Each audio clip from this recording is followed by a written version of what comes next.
Hello everyone, my name is Anurag Singh and welcome you all on my YouTube channel. इस video में हम लोग class 10th का life process जो chapter 6 है साइंस का उसको पढ़ेंगे। तो सबसे पहला हम लोग डेफिनेशन देखते हैं कि what is life process. Life process क्या होता है? तो the process which maintain body functions and necessary for survival are called life process. ऐसे प्रोसेस जो बॉडी के फंक्शंस को मेंटेन करते हैं और नेसेसरी होते हैं सर्वाइवल के लिए, जिंदा रहने के लिए ज़रूरी होते हैं, वे सभी प्रोसेस क्या कहलाते हैं? Life process.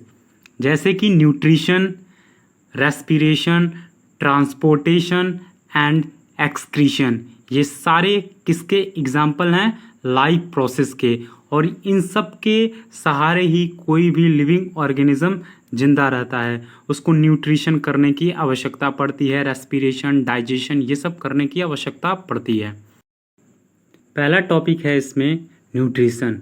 Nutrition is the process by which organism obtain nutrient from food and utilise them to obtain energy for their daily activities, building and repairing of their tissues. Nutrition एक ऐसा process है जिसमें organism obtain करता है nutrient को भोजन से और उस एनर्जी का यूज़ करता है अपने डेली एक्टिविटीज़ के लिए और टिश्यूज़ को बिल्डअप कराने के लिए। न्यूट्रिएंट क्या होते हैं?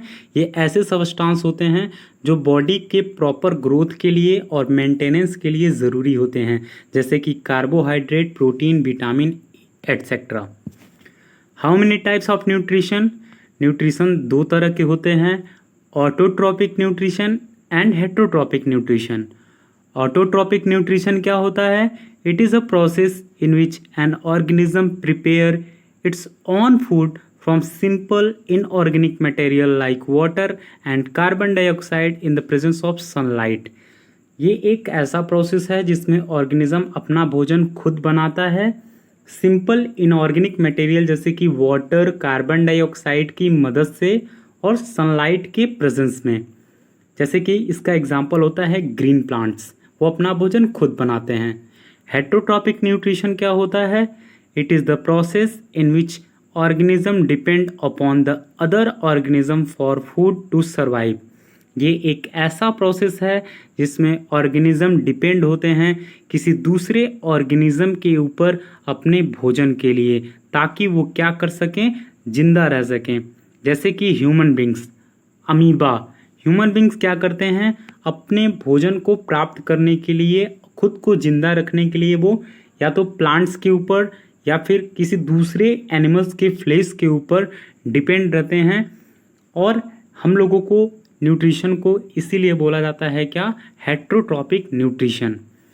प्लांट्स में न्यूट्रिशन कैसे होता है? प्लांट्स न्यूट्रिशन कैसे करते हैं? प्लांट्स में ऑटोट्रॉपिक न्यूट्रिशन होता है और प्लांट बेसिकली एक प्रोसेस होती है फोटोसिंथेसिस। प्लांट अपना भोजन स्वयं बनाता है, उसको किसी दूसरे की आवश्यकता नहीं पड़ती है कि तुम मेरा भोजन बना दो। तो the process in which green plants convert simple inorganic material, carbon dioxide and water into complex organic food material, glucose in the presence of chlorophyll and sunlight is called photosynthesis. Photosynthesis क्या होता है?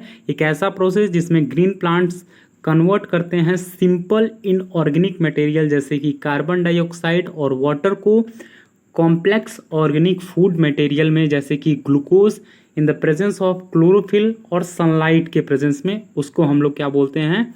Photosynthesis. एक ऐसा process है जिसमें green plants अपना भोजन खुद बनाते हैं। किसकी मदद से? वाटर और कार्बन डाइऑक्साइड की मदद से in the presence of sunlight. और उसके बाद वो क्या बनाते हैं? ग्लूकोज बनाते हैं C6H12O6 और उसके बाई प्रोडक्ट में क्या निकलता है? ऑक्सीजन। इवेंट क्या क्या होते हैं फोटोसिंथेसिस के टाइम पे? Absorption of light energy by chlorophyll. Chlorophyll जो ग्रीन प्लांट्स की पत्तियों में पाई जाती हैं, जिसके वजह से ग्रीन प्लांट्स की पत्तियां ग्रीन दिखाई देती हैं, वो सनलाइट को एब्जॉर्ब करती हैं। सेकेंड पॉइंट है conversion of light energy into chemical energy and splitting of water in hydrogen और ऑक्सीजन। और क्या करते हैं, ये लाइट एनर्जी को केमिकल एनर्जी में कन्वर्ट करते हैं और वाटर को हाइड्रोजन और ऑक्सीजन में स्प्लिट हो जाता है फोटोसिंथेसिस के टाइम पर। Reduction of carbon dioxide to carbohydrate, और कार्बन डाइऑक्साइड किसमें रिडक्स हो जाता है, कार्बोहाइड्रेट में। तो क्लोरोफिल के द्वारा सनलाइट को एब्जॉर्ब किया जाता है फोटोसिंथेसिस के प्रोसेस के टाइम पर, और ग्लूकोज और ऑक्सीजन का फॉर्मेशन होता है। न्यूट्रिशन प्लांट्स में किसकी मदद से होता है, तो क्लोरोप्लास्ट नाम के कुछ ऑर्गेनल होते हैं जो क्लोरोफिल के अंदर पाए जाते हैं और वही मेनली सनलाइट को एब्जॉर्ब करते हैं। क्लोरोप्लास्ट ऑर्गेनल होते हैं जो क्या करते हैं, सनलाइट को एब्जॉर्ब करने का काम करते हैं, और ये क्लोरोफिल के अंदर पाए जाते हैं और यही सनलाइट को एब्जॉर्ब करते हैं। अब हेट्रोट्रॉपिक न्यूट्रिशन क्या होता है, हेट्रोट्रॉपिक न्यूट्रिशन मतलब ऐसे ऑर्गेनिज्म जो किसी दूसरे ऑर्गेनिज्म के ऊपर अपने भोजन के लिए डिपेंड रहते हैं, उसको हम लोग हेट्रोट्रॉपिक बोलते हैं। ये 3 तरह का होता है, saprophytic, parasitic and holozoic nutrition. पहला पॉइंट है सैप्रोफाइटिक न्यूट्रिशन। सैप्रोफाइटिक न्यूट्रिशन किसको बोला जाता है, तो the mode of nutrition in which organism obtain food from dead and decaying organic matter. एक ऐसा मोड ऑफ न्यूट्रिशन जिसमें ऑर्गेनिज्म ऑब्टेन करता है अपने फूड को डेड और डिकेइंग ऑर्गेनिक मैटर के द्वारा, मतलब सड़े गले हुए चीज़ों के द्वारा अपने भोजन को प्राप्त करता है, तो हम उसको क्या बोलते हैं, सैप्रोफाइटिक न्यूट्रिशन बोलते हैं। Those organism who make their food by saprophytic nutrition are called saprophytes. जो सैप्रोफाइट्स क्या होते हैं, जो सड़े गले हुए चीज़ों से अपना भोजन बनाते हैं, जैसे कि बैक्टीरिया हो गया, फंगी हो गया। पैरासाइटिक न्यूट्रिशन क्या होता है, it is a type of nutrition in which the organism live on or inside the body of their host and drive nutrition from them without killing them. मतलब एक ऐसा मोड ऑफ न्यूट्रिशन जिसमें organism किसी दूसरे organism के body के ऊपर या बॉडी के अंदर डिपेंड रहता है अपने भोजन के लिए। जैसे कि मच्छर हमें काटता है, ऊपर से काटता है और काटने के बाद वो हमारे बॉडी के ऊपर से अपना ब्लड लेके, हम लोगों का ब्लड लेके और अपना न्यूट्रिशन प्राप्त कर लेता है। वो जैसे लाइस होता है हम लोगों के बाल में जो जू पाई जाती है, वो भी क्या करता है, बाहर से हमारे ब्लड को सक करने का काम करता है।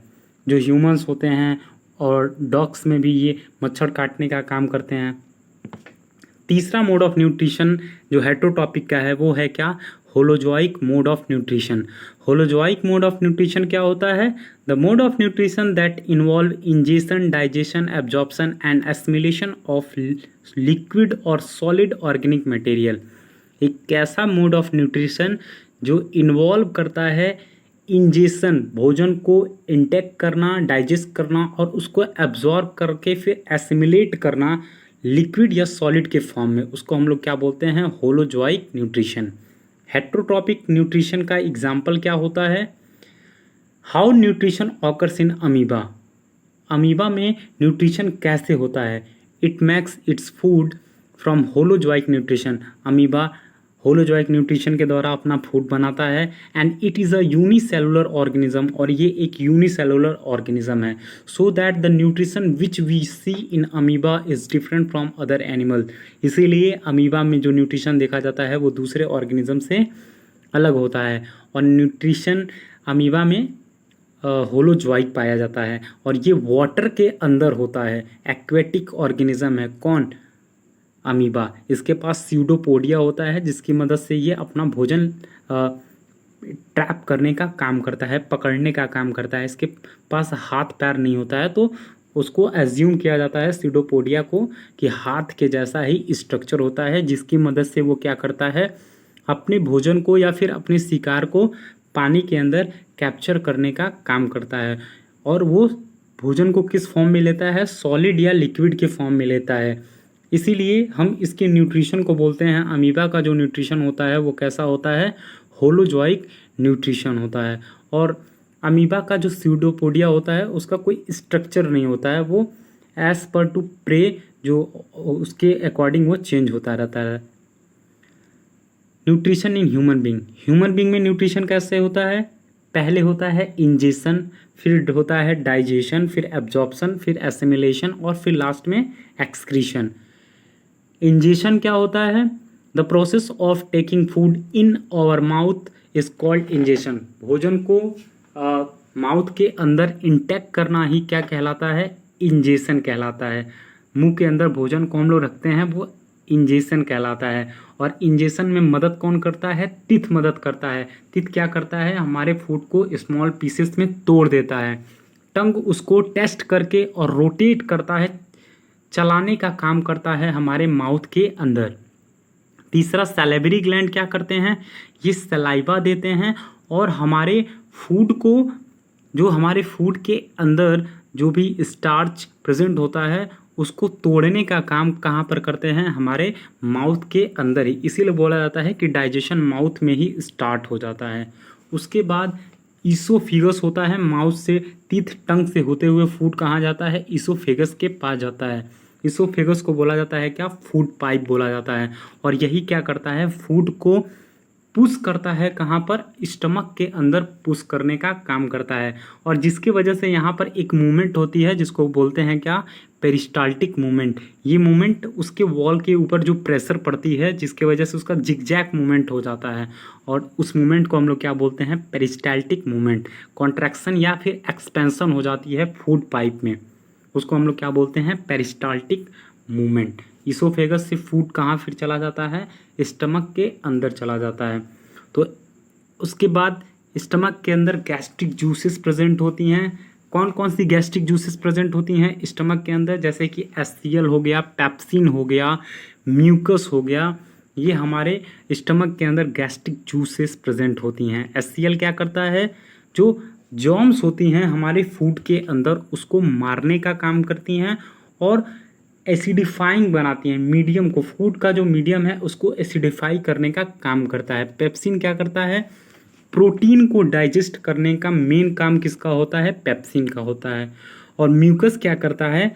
जो एचसीएल होता है वो एचसीएल बहुत ही ज़्यादा खतरनाक होता है, उससे हमारे स्टमक को बचाने का काम कौन करता है? म्यूकस करता है। क्योंकि स्टमक पे एक लाइनिंग बनी होती है किसकी?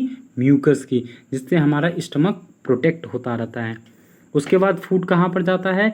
स्मॉल इंटेस्टाइन के अंदर जाता है। स्टमक के थ्रू फिर कहाँ जाता है? स्मॉल इंटेस्टाइन में। और स्मॉल इंटेस्टाइन के अंदर भी बहुत सारी प्रोसेस होती हैं, जैसे कि फूड वहाँ पर क्या होता है? बाइल के साथ मिक्सअप हो जाता है और फिर बाइल क्या करता है? बाइल जूस बाइल सॉल्ट को कंसिस्ट करता है और कंसिस्ट करने के बाद बाइल जूस क्या करता है? फूड को अल्कलाइन बनाता है। फूड अल्कलाइन कहाँ पर बनता है? स्मॉल इंटेस्टाइन के अंदर, जहाँ पर बाइल जूस सीक्रीट होती है। और उसके बाद ये हमारे फूड को ब्रेक करता है। फैट जो ग्लोब्यूल्स होते हैं उसको स्मॉलर पार्ट्स में ब्रेक करने का काम करता है कौन? बाइल साल्ट, जो बाइल जूस के अंदर ही प्रेजेंट रहता है। और पैंक्रिएटिक जूस भी होती हैं उसके अंदर। पैंक्रिएटिक जूस क्या करती हैं? पैंक्रिएटिक अमाइलेज कंटेन करता है, जो फूड को ब्रेक करने का काम करता है कौन? Pancreatic amylase. और ये कार्बोहाइड्रेट को स्टार्च में कन्वर्ट कर देता है। ट्रिप्सिन क्या करता है? ये फूड का ब्रेक डाउन करता है प्रोटीन से पेप्टोन्स में। लाइपेज क्या करता है? फैटी एसिड को ग्लिसरॉल में कन्वर्ट करने का काम करता है। और फूड स्टमक से स्मॉल इंटेस्टाइन में जाता है और फिर उसके बाद स्मॉल इंटेस्टाइन से फूड पार्शियली डाइजेस्ट होता है कहाँ पर? स्मॉल इंटेस्टाइन के अंदर। और कंप्लीटली डाइजेस्ट हो जाता है कहाँ पर? लार्ज इंटेस्टाइन में। और फिर उसके बाद एब्जॉर्प्शन होता है। एब्जॉर्प्शन में क्या होती है?